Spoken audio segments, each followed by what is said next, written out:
The Conquest of Khaybar. The Conquest of Khaybar was against the Jews of Medina. My good student Anas, we will remember how the Muslim army laid siege and conquered the citadels. I will narrate to you all about the return of Ja'far ibn Abu Talib after the conquest, and how happy his cousin, Rasulullah, was when he saw him. We will remember the story of the poisoned meat that was served to Prophet Muhammad, may peace be upon him, by a Jewish woman, which took the life of one of his companions. I will narrate to you, my good student Anas, the marriage of Prophet Muhammad, peace be upon him, to Safiyah, bint Huayy, may Allah be pleased with her. I will also narrate to you the character and life of the mother of believers, Safiyah, bint Huayy.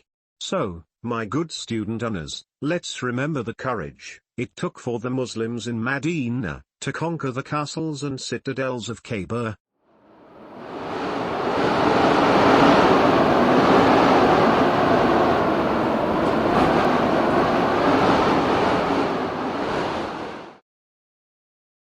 Conquest of Khaybar.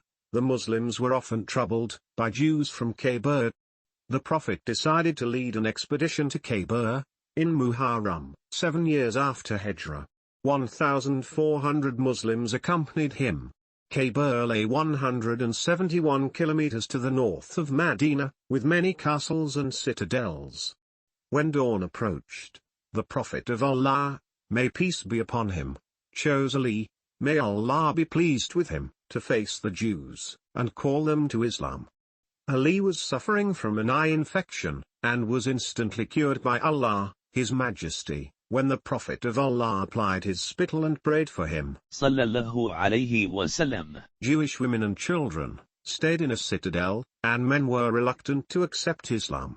Single combat followed general combat, and the Jewish chiefs fell. Muslims laid siege and conquered the citadels, one after the other.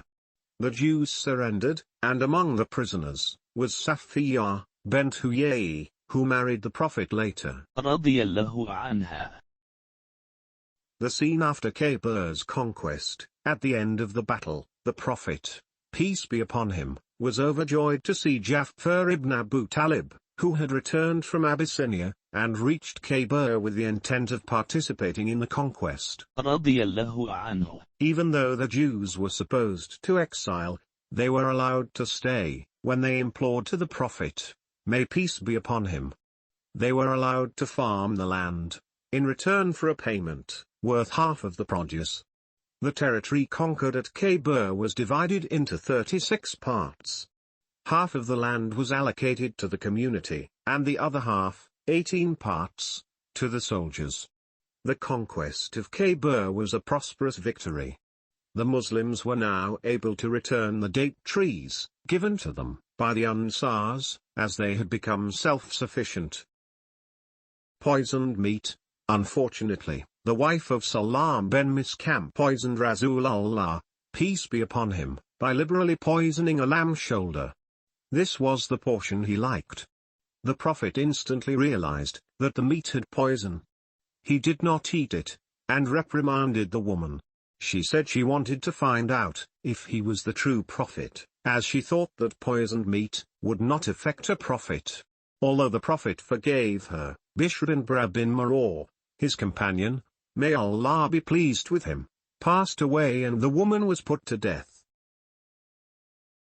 Prophet marries Safiyah, bint Huayy, may Allah be pleased with her. The Prophet had several agreements with the neighboring Jewish tribes. During this period, Safiyah, bint Huayy, accepted Islam, and was freed. The Prophet, peace be upon him, was on his way back to Medina when he married Safiyah, bint Huayy. Radiyallahu anha. During their walima, the Prophet served a meal with cheese, dates, and sumnar. After 3 nights, they resumed their journey, and arrived in Medina, at the end of Safar.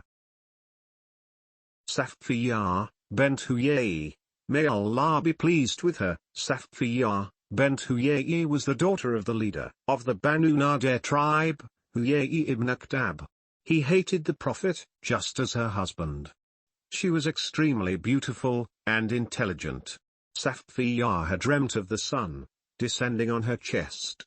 Her husband slapped her, as he interpreted it, as Safiyah wishing to marry the king of Arabs. رضي الله عنها. After the battle of Khaybar, Safiyah was a captive with Dihya ibn Khalifa al-Kalbi. The Prophet offered to marry her, if she accepted Islam. Safiyah accepted his proposal, and they married, 7 years after Hijrah. She was 17, and the Prophet was 60. The wives of the Prophet were often jealous, and mocked at her, but she was forbearing. People plotted against her, but she forgave them.